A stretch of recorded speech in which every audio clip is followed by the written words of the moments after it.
देखिए सर, ये सब क्लियर है सर। मैं ऑलरेडी स्टडी कर चुका हूँ मनोज जी।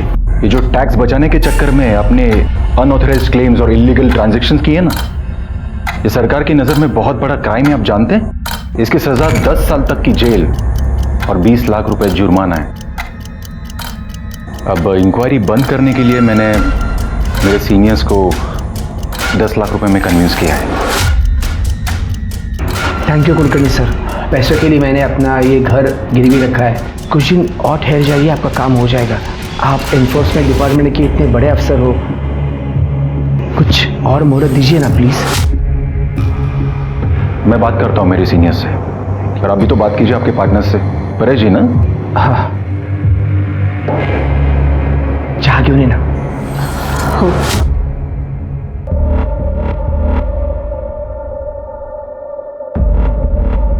मनोज जी, आपकी बेटी वैष्णवी कहाँ है? वो दिखाई नहीं दे रही। बहुत खूबसूरत है वो अपने दोस्त के घर पर गई है, कल आ जाएगी। सॉरी टू से मनोज जी, पर आपको बिजनेस करना नहीं आता। याद रखिए, प्रॉफिट और लॉस के बीच में, बिल्कुल बीच में, एक बहुत ही थिन लाइन होती है जिसे कॉम्प्रोमाइज कहते हैं। खैर,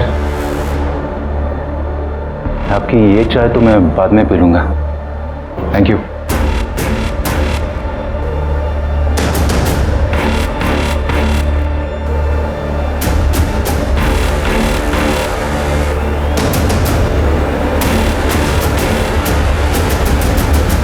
पता नहीं परेश फोन क्यों नहीं उठा रहा है।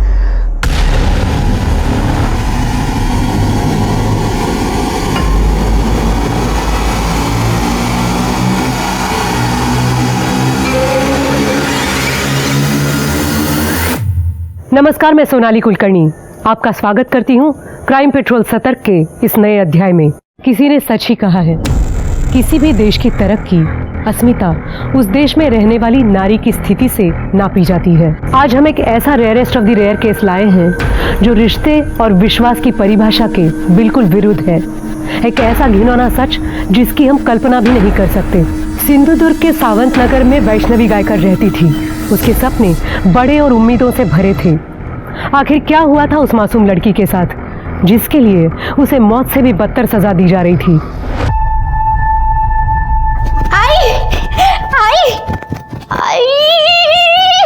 अगर काय मुझे मुंबई में जॉब मिली है मल्होत्रा डिजाइनर्स के यहाँ। मुंबई की बहुत बड़ी डिजाइनर कंपनी है। I am so happy.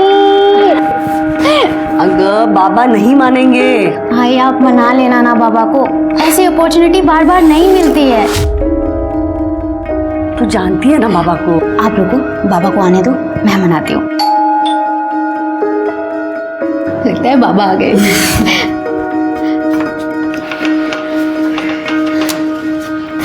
हाँ हाँ, आज भेज देंगे आज। नमस्कार। हाँ हाँ, थैंक यू।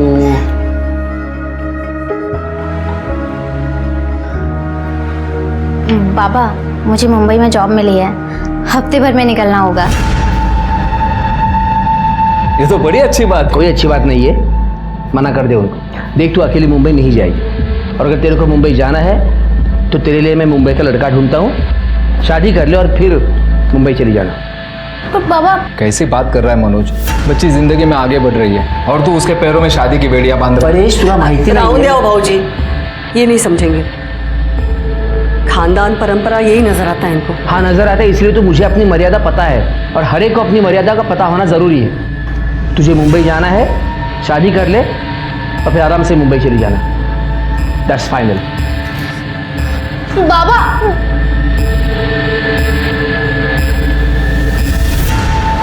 तुम्हें कल ही मेरे बाबा से शादी की बात करने के लिए आना होगा। कल? इतना जल्दी? वक्त नहीं है हमारे पास। बाबा, मेरी शादी कहीं और तय कर दें, इससे बेहतर है तुम ही आ जाओ शादी की बात करने। अरे वैष्णवी, मुझे कोई प्रॉब्लम है ही नहीं, बस सिर्फ दादा को मनाना पड़ेगा। तुम मेरे लिए इतना नहीं कर सकते? ये भी कोई पूछने की बात है? तुम्हारे लिए तो अपनी जान भी हाजिर है।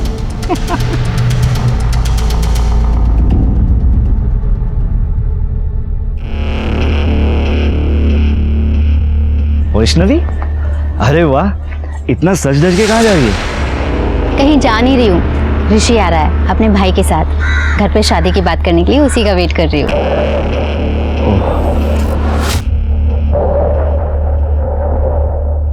यार विपिन, हम दोनों ना दोस्त हैं, एक ही कॉलोनी में रहते हैं।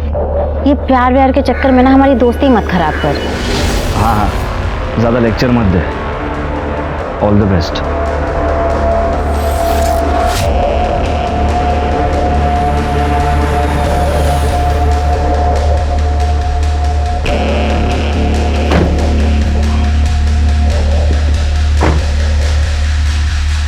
हाय, लेट तो नहीं हुआ मैं? नहीं नहीं नहीं, चलिए अंदर चलिए।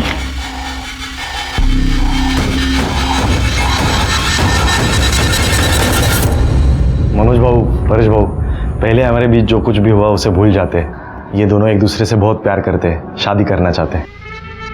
वैसे मेरा भाई ग्रेजुएट है, एड एजेंसी में काम करता है, अच्छा खासा कमा लेता है। खुश रखेगा आपके बेटी को। सीधा साधा है मेरा भाई। सीधा साधा? तो तुम्हारा ये सीधा साधा भाई पड़ोस में रहने वाली कॉलगल योगिता के पास क्या कर रहा था? परेश, क्या बोल रहे तुम?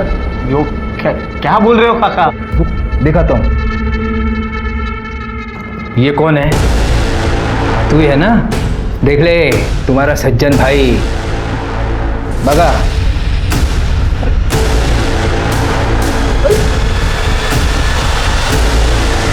परेश, ये फोटो तुम्हारे पास कैसे आई? अरे योगा योग साला, 4 महीने पहले तुम सब लोग शिरडी गए थे। उस वक्त सावंतवाड़ी में मेरी मीटिंग तय हुई थी, तो मैं तुम्हारी बाइक लेने के लिए यहाँ आया था, तब इसको देखा था मैंने। फिर जब कल इन दोनों को साथ में देखा ना मैंने, तब इसको मैं पहचान लिया। आज सुबह उस योगिता के पास मैं गया था, उसी ने ये फोटो मुझे दी है। सुन, एक लड़का है ऋषि कोलवनकर, क्या तू जानती है उसे?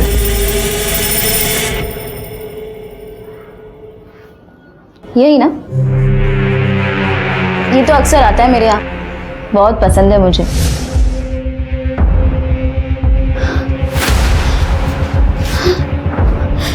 वैष्णवी, वैष्णवी मेरी बात सुनो। जा, अरे निकाल। वैष्णवी, निकलेगा या फिर मैं निकालूं यहाँ से तुझे? वैष्णवी, वैष्णवी शांत हो जाओ। देखो, गुस्से से बात बिगड़ जाएगी। बात आगे बढ़ानी नहीं है बाबा। ए, सुना ना तूने? अब कुछ बचा नहीं है। ए अक्षय, इधर आ। बड़ा गुणगान गा रहा था ना इसका, तो सुन, रिश्तेदारी बराबर वालों में होती है, भिखारियों के साथ नहीं। बहुत ज्यादा बोल रहा है तू। जान से मार दूंगा मैं तुझे, याद है? मुझे जान से मारेगा। अरे रुक जाओ, रुक जाओ। अरे दादा, अरे परेशान तू नहीं, शांत हो दादा, शांत हो। दादा, दादा, दादा, दादा सॉरी, ये सब मेरी वजह से। रुक, रुक, इधर ही रुक। तू रह गटर में, वहीं की पैदाइश है ना तेरी। परेश काका बिल्कुल सही कहते हैं, मेल जोल हमेशा बराबरी वालों में होता है। चल तू निकल। तेरी तो नहीं बात, मैं छोड़ूंगा नहीं इसे। चुपचाप दादा, बैठ, गाड़ी में बैठ।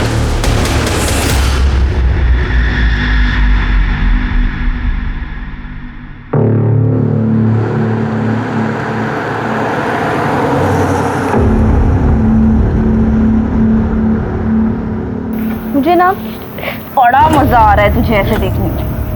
वैसे तेरे हिस्से का आधा प्यार तो तेरा आशिक मुझे कर ही चुका है, अब तू और मैं बराबर।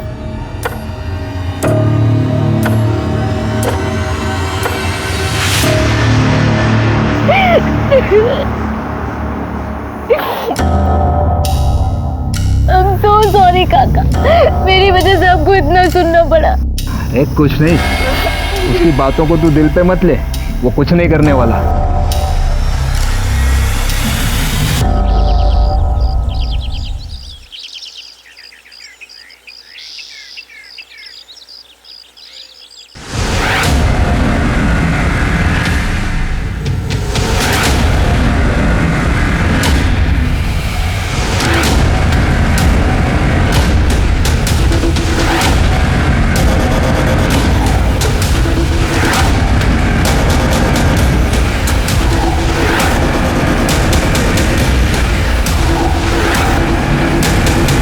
शिरके जरा चेक करो, और तुम लोग जरा आसपास चेक करो, कुछ मिलता है क्या?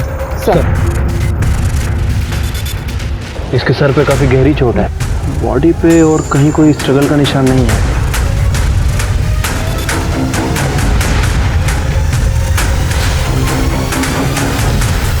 मोबाइल,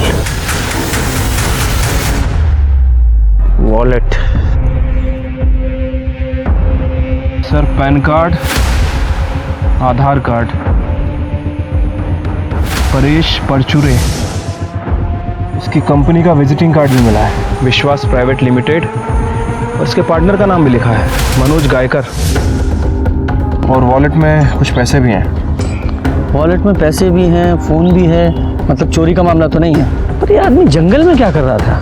सर वही बात तो समझ नहीं आ रही, लेकिन सर एक चीज़ तो कंफर्म है, इसका मर्डर कहीं और हुआ है और उसको यहाँ लाके डंप किया गया है। हाँ हो सकता है, क्योंकि ज़मीन पर इतना खून भी नहीं बिखरा है। शिरके फॉरेंसिक को बुलाओ और इसकी फैमिली को इन्फॉर्म करो। ठीक है सर। स्वाति एम्बुलेंस को फ़ोन करो, बॉडी को पोस्टमार्टम के लिए भेजो। सर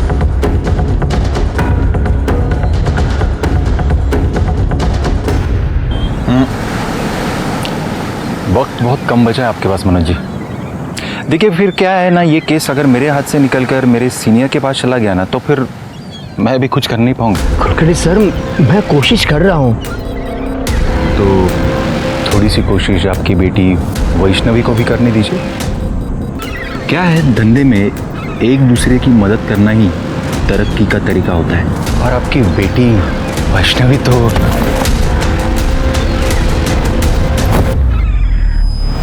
ये गलती दोबारा मत करना, वरना 10 लाख के 20 लाख देने पड़ेंगे।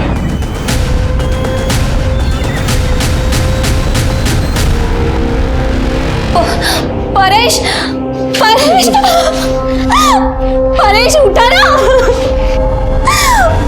क्या क्या? परेश का खून हो गया? अरे देवा, कैसे?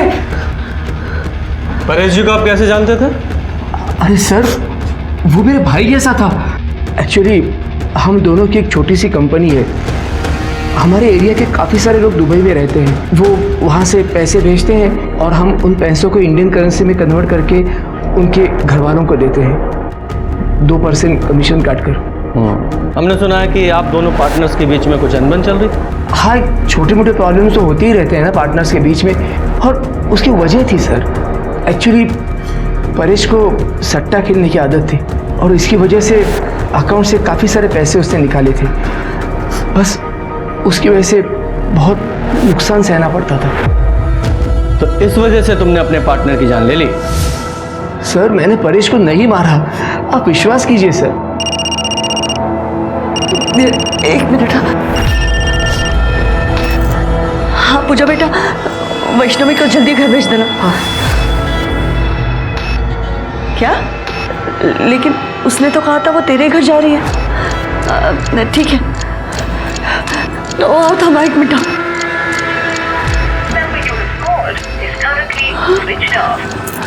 काय झालं सांगशील का? वैष्णवी पूजा के घर में नहीं गई। तू वैष्णवी को फोन लगाओ ना। ओह लाओ ना फोन, उसका फोन स्विच ऑफ आ रहा है। क्या हुआ? ये वैष्णवी कौन है? सब वो हमारी बेटी है हमारी। क्या हुआ है, डिटेल में बताइए। वो कल ना सारे एलमी माँ, बोल तो। मैं पूजा के घर जा रही हूँ। हम दोनों को एक ही असाइनमेंट मिला है, उसे पूरा करने। अच्छा, वो रात को लेट हो जाएगा तो मैं वहीं रुक जाऊंगी और सुबह 11 बजे तक वापस आ जाऊंगी। बाबा से पूछ। बाबा जाऊँ? ठीक है, अपना स्कूटर लेके जाना। पर वो तो खराब पड़ा है। मैं रिक्शा से चली जाती हूँ, 50 मिनट की दूरी पर ही है उसका घर, मानिक नगर में। ठीक है, संभाल के जाना पर। ठीक है, होगा। सर अब पूजा कह रही है कि वैष्णवी उसके घर पर गई नहीं। तो वैष्णवी किसी और फ्रेंड के घर पे चली गई होगी। नहीं सर, ये पक्का उसी का काम है। किसका? ऋषिकेश कोलवणकर। वो कौन है? वो वैष्णवी से शादी करने के लिए आया था, लेकिन परेश को उसके चाल चलन के बारे में पता चल गया था और ये सुनकर वैष्णवी से उसे रिश्ता तोड़ा था और शादी भी तोड़ी थी। तब तो वो चला गया था घर से, लेकिन 2 दिन के बाद तू याद रख, अगर तू मेरी नहीं हुई ना तो मैं तुझे किसी और की भी नहीं होने दूंगा। तुझे भी मार डालूंगा और खुद भी मर जाऊंगा, समझे? उसे जल्दी से पकड़िए सर, कहीं वो मेरी बेटी के साथ कुछ गलत ना कर बैठे सर। आप शांत हो जाइए, टेंशन मत लीजिए। ये वैष्णवी का फ़ोन नंबर और उसका फोटोग्राफ दीजिए। चलिए दे दे सर। सर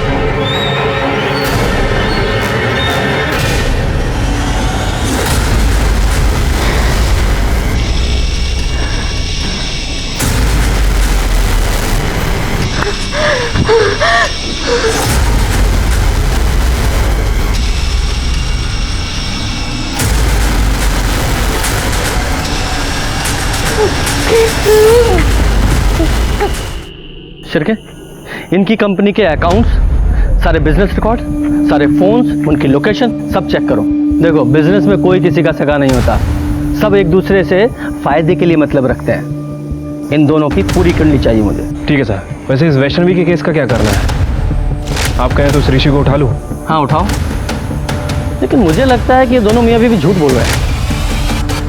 झूठ बोल रहा है? एक तरफ तो कह रहे हैं कि इनकी बेटी वैष्णवी अपनी किसी पूजा नाम की फ्रेंड के साथ असाइनमेंट करने के लिए गई थी, और दूसरी तरफ ये भी बोल रहे हैं कि उसे ऋषि ने गायब किया है। अब ये बताओ, इनकी बेटी वैष्णवी खुद घर पे बोल के गई थी वो अपनी किसी फ्रेंड के साथ सारी रात रुकने के लिए जा रही है। क्यों? इसका एक ही मतलब निकलता है कि वो अपनी मर्जी से ऋषि के साथ भागी है। हो सकता है सर।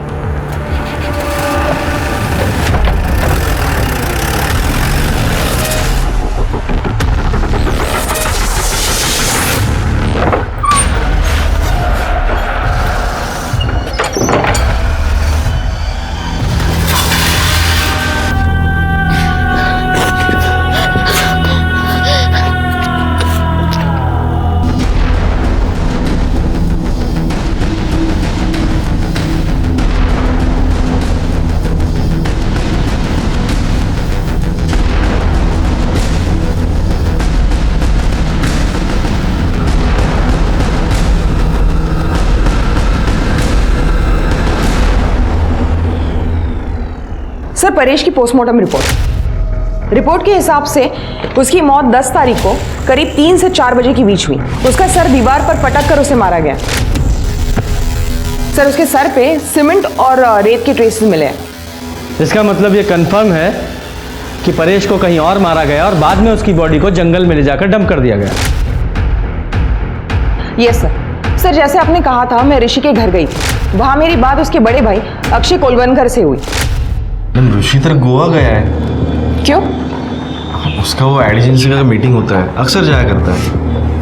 क्या मैडम, इतनी पूछताछ क्यों हो रही है? वैष्णवी अपने घर नहीं गई है 2 दिन से। वैसे मेरे भाई का उसके साथ कोई बातचीत नहीं होती है, हमारा कोई वास्ता नहीं है उनसे। ऋषि का नंबर दो। हाँ, 9821।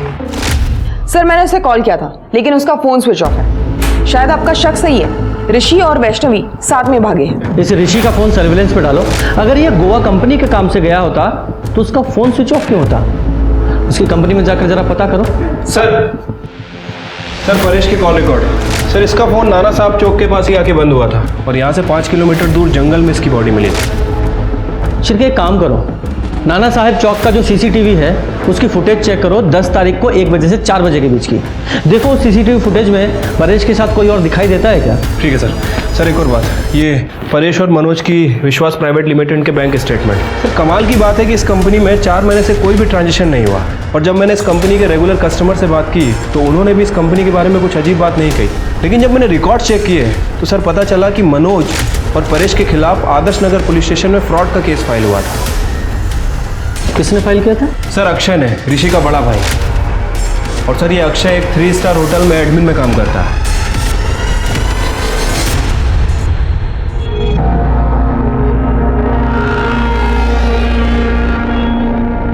अब क्या हुआ सर? परेश परचूरे को जानते हो? उन्हें कैसे भूल सकता हूँ सर। परेश भाऊ और मनोज भाऊ, उन्होंने 1 साल पहले मेरे 3 लाख रुपए डुबाए। कैसे? सर, मैं पहले दुबई में काम किया करता था, तब मैं विश्वास प्राइवेट कंपनी के थ्रू घर पे पैसे भेज दिया करता था। तब वो 2% कमीशन लिया करते थे सर।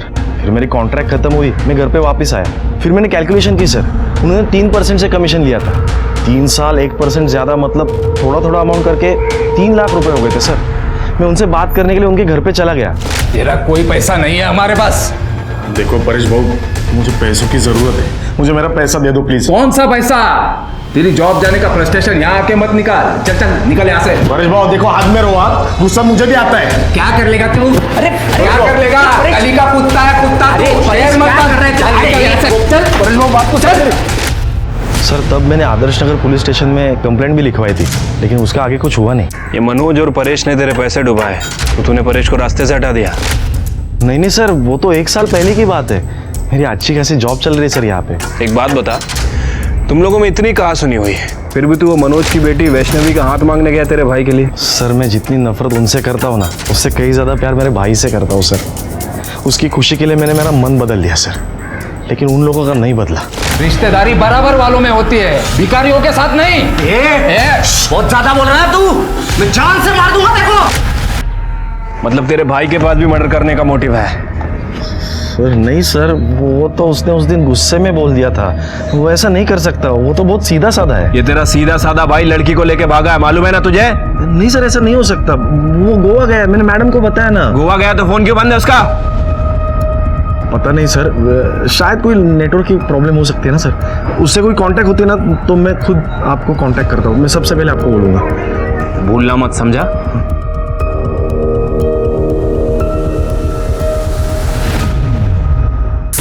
ये परेश की मौत 10 तारीख को 3 बजे से 4 बजे के बीच हुई और उसका फोन नाना साहिब चौक पे शाम को 4 बजे बंद हुआ।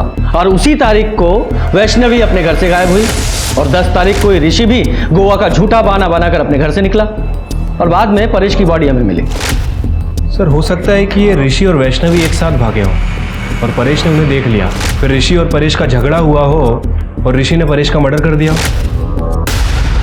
पॉसिबिलिटी तो है, क्योंकि 10 तारीख को 1:30 बजे से 2 बजे के बीच में वैष्णवी ऋषि दोनों का फोन अपने अपने घर पे स्विच ऑफ हुआ। मतलब उन्हें पहले से पता था कि उन्हें कब और कहां मिलना है और कहां जाना है। हाँ सर, कॉल रिकॉर्ड्स के हिसाब से 5 से 10 तारीख के बीच वैष्णवी और ऋषि में अक्सर कॉल्स हुए।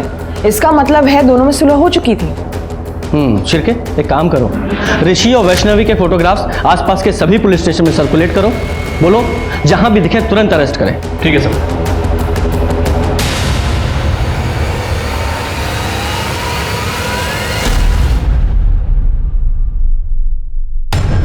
मुझे दे दीजिए ना।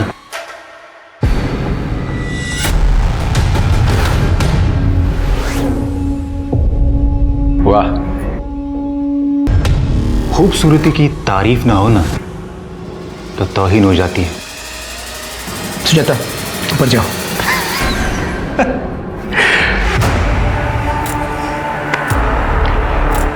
एक डील करते हैं ना मनोज जी, आपकी बेटी तो भाग गई, उसकी जगह पे आप अगर इन मोहतरमा को मेरे पास भेज दो। कुलकर्णी सर, वो बीवी है मेरी, ये कहने लो और चलते बनो। मुझे भी कैश चाहिए, 10 लाख, और वो भी 2 दिन में।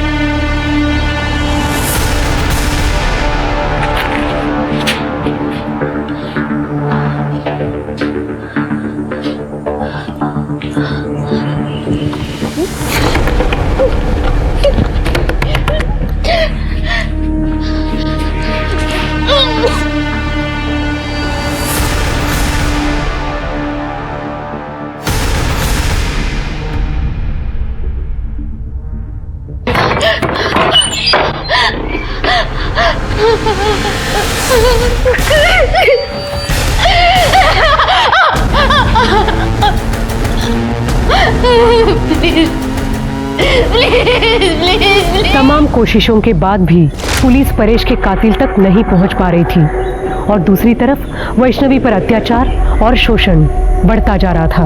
पुलिस वैष्णवी को ढूंढने की हर मुमकिन कोशिश कर रही थी, लेकिन उनके हाथ कोई कामयाबी नहीं लग रही थी। फिर अगले दिन कुछ ऐसी घटना घटी जिसने पुलिस को सिर्फ हैरान ही नहीं बल्कि सोचने पर भी मजबूर कर दिया।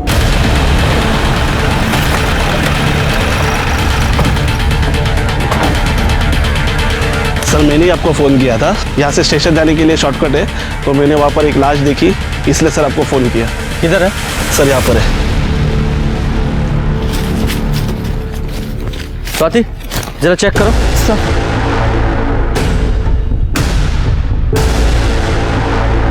कर दे, जरा आसपास चेक करो।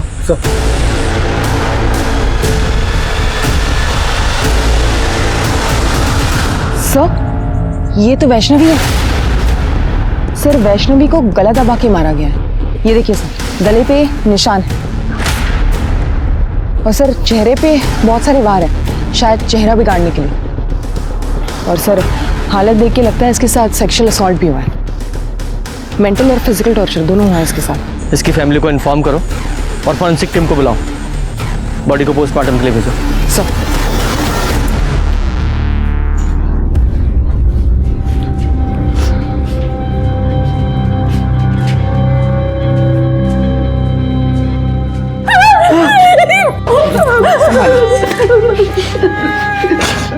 विपिन ने मारा है इसको। विपिन ने मारा है, विपिन ने मारा है।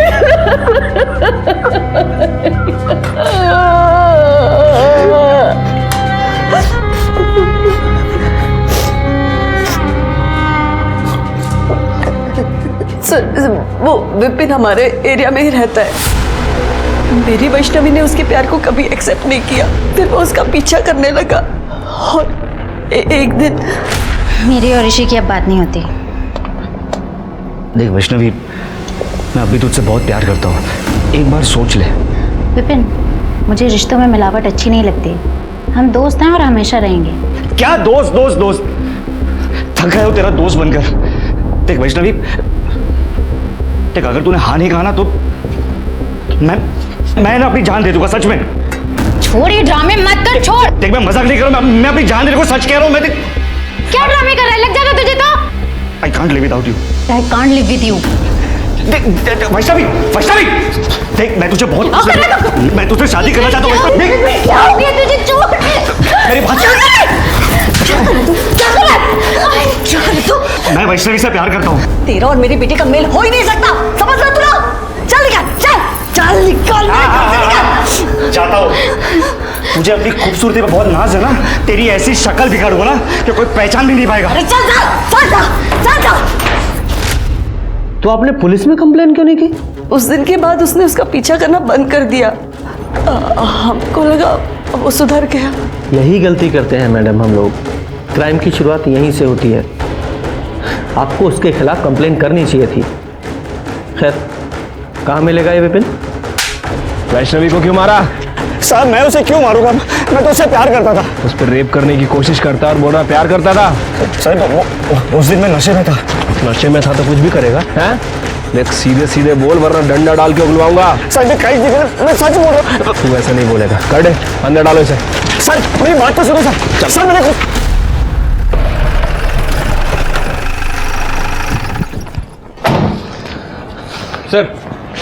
सर हमने विपिन को उठा लिया है और सर ये वैष्णवी की पीएम रिपोर्ट। सर इसके हिसाब से उसकी मौत 14 तारीख को रात 2 बजे से 3 बजे के बीच में हुई है। गला घोटने की वजह से उसकी मौत हुई है सर। और सर रिपोर्ट में ये भी मेंशन है कि उसके साथ लगातार 4-5 दिन से सेक्सुअल एक्टिविटीज़ हो रही थी और बॉडी पे बहुत सारे मार्क्स मिले हैं। मतलब सर उसे टॉर्चर किया जा रहा था, लेकिन कहीं कोई सीमन सैंपल नहीं मिला है। एकदम जानवर है ये। जिसने भी वैष्णवी को मारा है उसके मन में वैष्णवी के खिलाफ बहुत गुस्सा भरा होगा।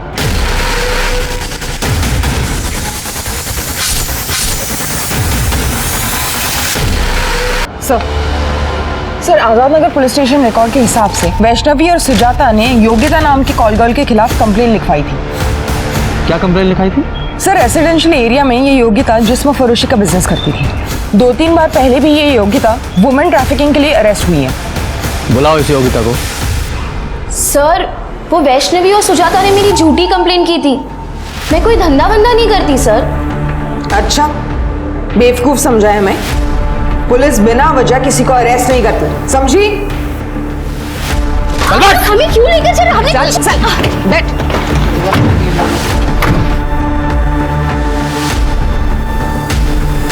सुजाता और वैष्णवी ने तुझे अरेस्ट कराया था। तूने बदला लेने के लिए उस वैष्णवी को बेच डाला, उसे किडनैप करवा दिया और जब वैष्णवी ने वहां से भागने की कोशिश की तो मरवा दिया उसे। सर वो धंधा मैं पहले ही करती थी, अब मैंने वो सब छोड़ दिया है। और वैष्णवी को मैंने नहीं मारा है सर। जब तक ये केस सॉल्व नहीं हो जाता शहर छोड़कर नहीं जाएगी। ठीक है सर। जाओ। स्वाति, नजर रखना इस पर। सर हमने इस मनोज पर नजर रखी थी, पता चला है कि मनोज ने अपना घर गिरवी रख के मार्केट से 10 लाख रुपए उठाए। ये मनोज जरूर कुछ ना कुछ हमसे छिपा रहा है। हाँ सर। सर लेकिन एक बात मैंने आपसे छुपाई है। कौन सी? एक्चुअली परेश टैक्स और जीएसटी बचाने के चक्कर में पैसों की बहुत हेरा फेरी करता था।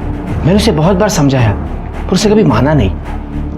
फिर एक दिन आप लोगों को क्या लगा ये सब फ्रॉड करके आप सरकार से बच जाओगे? सॉरी सर, अब गलती हो चुकी है, आप ही बताइए क्या कर सकते हैं। 20 लाख रुपए का फ्रॉड है, इंक्वायरी तो बैठेगी।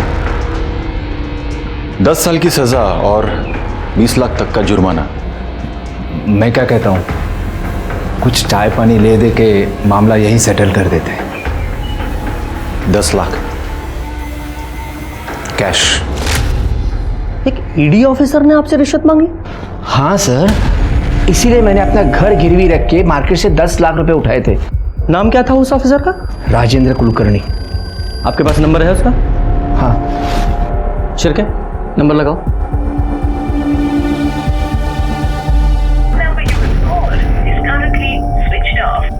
सर इसका फोन बंद आ रहा है। आजकल ईडी में शार्दुल दलवी है ना, उन्हें फोन लगाओ और इस राजेंद्र के बारे में पता करो। ठीक है सर। और मनोज जी, आपको पता है ना, रिश्वत देना और लेना दोनों अपराध हैं। मुझे पता है सर, लेकिन मैं बहुत डर गया था। बाबा मैं मार्केट जाके आती हूँ। हाँ संभालो जा।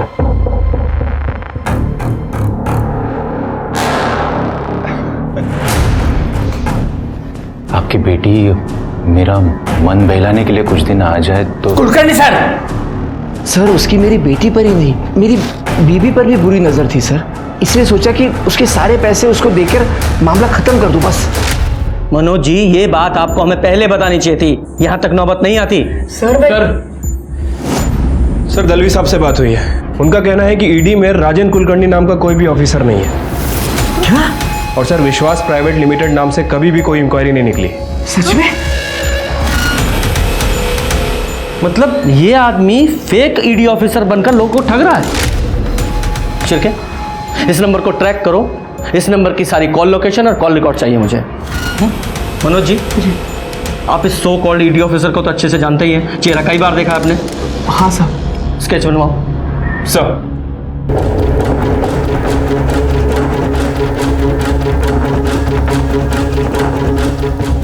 सर उस ऑफिसर का फोन अभी तक स्विच ऑफ है सर, और मैंने उसके कॉल रिकॉर्ड चेक किए हैं। उसने सिर्फ और सिर्फ मनोज जी को ही फ़ोन किया था। और एक और बात सर, उसके फ़ोन की लोकेशन कभी कभी योगिता के घर के आसपास की थी। योगिता, ये मनोज जी की नेबर ना? Right sir. सर इनके ब्रीफिंग से ये स्केच बनाया है। यही है वो राजेंद्र कुलकर्णी।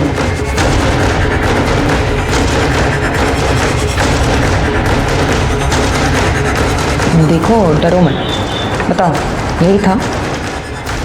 हाँ सर, ये एक बार आया था।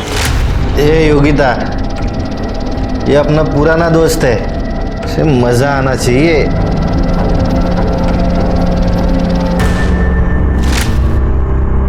इसने कुछ बताया अपने बारे में? नहीं सर, इसने तो कुछ नहीं बताया, पर इसके साथ जो आदमी आया था मैं उसे जानती हूँ, वो यही शिवा कॉम्प्लेक्स में रहता है। हमें सब पता है तेरे और उस नकली ईडी ऑफिसर के रैकेट के बारे में। अब सीधे सीधे बताएगा या तेरे हलक में से उगलवाऊं? चिरके, सब कुछ बताता हूँ साहब। सब उसका नाम शेखर नाइक है। सब मैं दिल्ली में जॉब करता था, तभी हम पहली बार मिले थे। और एक दिन अचानक वो मेरे घर पे आया। क्या? तो तू इधर फेक ईडी ऑफिसर बन के लोगों से पैसे लूटता है? हाँ, और पता है तुझे, थोड़ा सा डरा दो ना तो लोग पैसा दे भी देते हैं। दिल्ली की पुलिस है ना, कुत्ते की तरह ढूंढ रही मुझे। पर मैं हूं ना, उनके नाक के नीचे से भाग आया हूं। और फिर तुम दोनों ने यहाँ आकर ठगी करना शुरू कर दिया। नहीं सर, कसम से सर मैंने ऐसा कुछ नहीं किया सर। सर बस मेरी इतनी गलती हो गई कि मैंने उसको अपने घर में रहने दिया। सर ना वो मेरे घर में रहता और ना ही वो ऋषि से मिलता। ऋषि कोलवनकर? हाँ सर। पता नहीं यार, उस योगिता ने मेरी फोटो उस परेश को क्यों दी। जी करता है उसे जान से मार दूं। तेरे को पता है, उस परेश और उस मनोज जी के कंपनी ने मेरे दादा के 3 लाख रुपए खाए। क्या? हाँ। कौन सी कंपनी रे? कैसे पैसे? अरे मेरा अक्षय दादा पहले दुबई में हुआ करता था ना, वो वहां से पैसे बेचता था इन लोगों को। ये लोग इन्वेस्टमेंट करते थे, कर दिया घपला। और जब वापस मांगने गया तो बोला कुछ नहीं मिलेगा, इनके पास कुछ भी नहीं है। और तभी शेखर के दिमाग में मनोज और परेश को लूटने का प्लान आया और उसने उनके कंपनी में फ्रॉड बताकर उनसे 10 लाख रुपए की मांग की सर। कहाँ है तेरा वो शेखर? सर वो मुंबई गया हुआ है, कल लौटेगा। खड़े लेके जाओ इसे। साहब सच में मैंने कुछ नहीं किया साहब, साहब कसम से। शिरके, अगर लोमड़ी का शिकार करना है तो उसे बोटी डालनी पड़ेगी।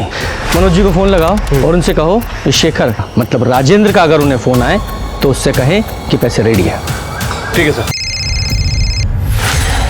हाँ कुलकर्णी सर। पैसे का बंदोबस्त हो गया? हाँ बंदोबस्त हो गया है, आप आ जाइए पैसा लेने के लिए। नहीं, पैसा तुम लेके आओगे कल शाम 4 बजे बीच रिजॉर्ट।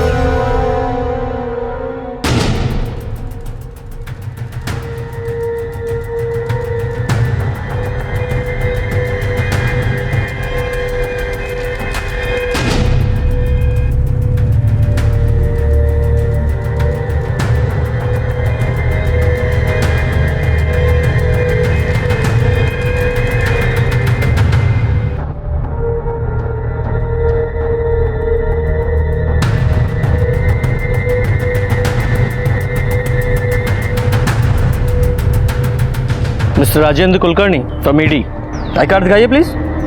हाँ।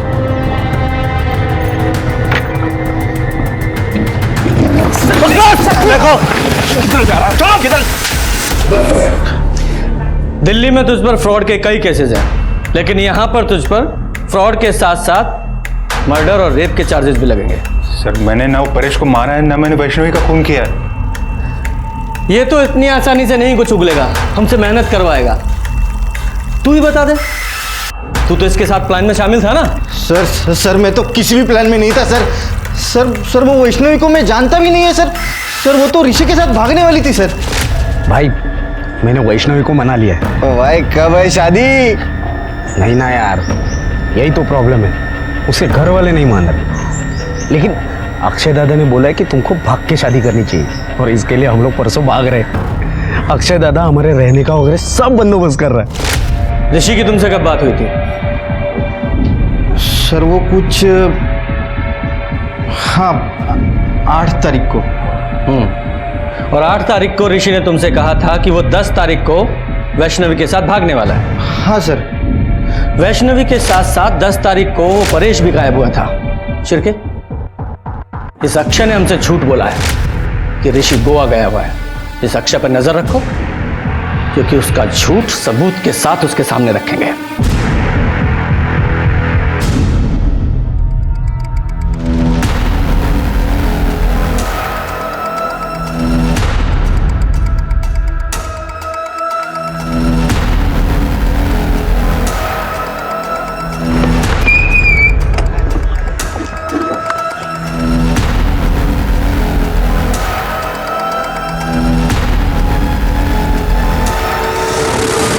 अरे दादा लेकिन हुआ क्या?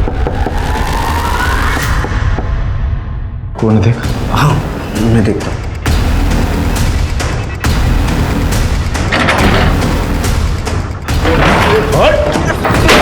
अरे साहब पकड़ो। दादा दादा अरे साहब क्यों? तुम दोनों ने मारा है ना वैष्णवी और परेश को? बोल, वैष्णवी को मारा? क्या बोल रहे हो सब? दादा आपने तो बोला हम लोग दोनों कल मुंबई जा रहे हैं ना, और आपकी उससे बात भी हुई है, वैष्णवी कल यहाँ आ रही है ना। दादा झूठ बोला है तेरे भाई ने तुझसे। 10 तारीख को वैष्णवी तुझसे मिलने के लिए निकली थी, फिर वापस घर नहीं पहुंची और सीधे 14 तारीख को हमें उसकी लाश मिली। 4 दिन तक उसके साथ ब्रूटली रेप किया गया। और पता है किसने किया? किसने? तेरे सगे भाई ने।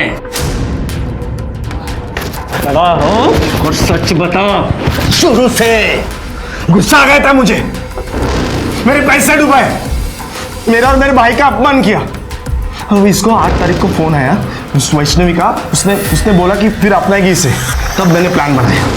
ऋषि, तुम यहाँ से सीधा वर्तक नगर के लिए निकलना। मैं वैष्णवी को उसके घर से पिकअप करता हूँ और वर्तक नगर में छोड़ता हूँ। वहाँ से तुम दोनों मुंबई के लिए निकलना, लेकिन ध्यान से अपना फोन स्विच ऑफ कर लेना, दोनों भी, ताकि तुम लोगों तक कोई पहुँच ना पाए। मैं पूजा के घर जा रही हूँ। हम दोनों को एक ही असाइनमेंट मिला है, उसे पूरा करना है।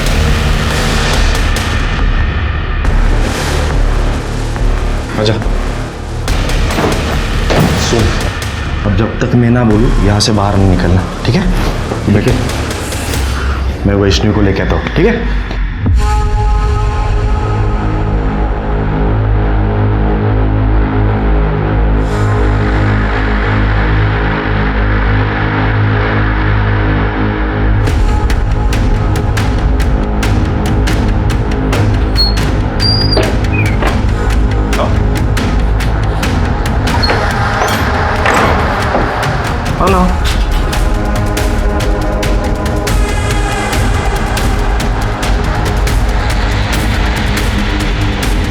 दादा, आप कहाँ लेके आए हैं मुझे? ऋषि कहाँ है? ऋषि ना नहीं आने वाला। तुम्हें सबक सिखाने के लिए मैं अकेले ही काफी हूं। तेरे बाप की करतूतों की सजा है ना, मुझे मिलेगा, समझी? अक्षय, काका! क्या चल रहा है तुम लोगों का यहाँ? काका, ये मुझे धोखे से लेके आया है। फिर तो अच्छा हुआ मैं तुम्हारे पीछे आ गया। क्या बोले? वो चर्बी चढ़ी है क्या तुझे? हाँ? तो देखना है मेरे में कितनी चर्बी है।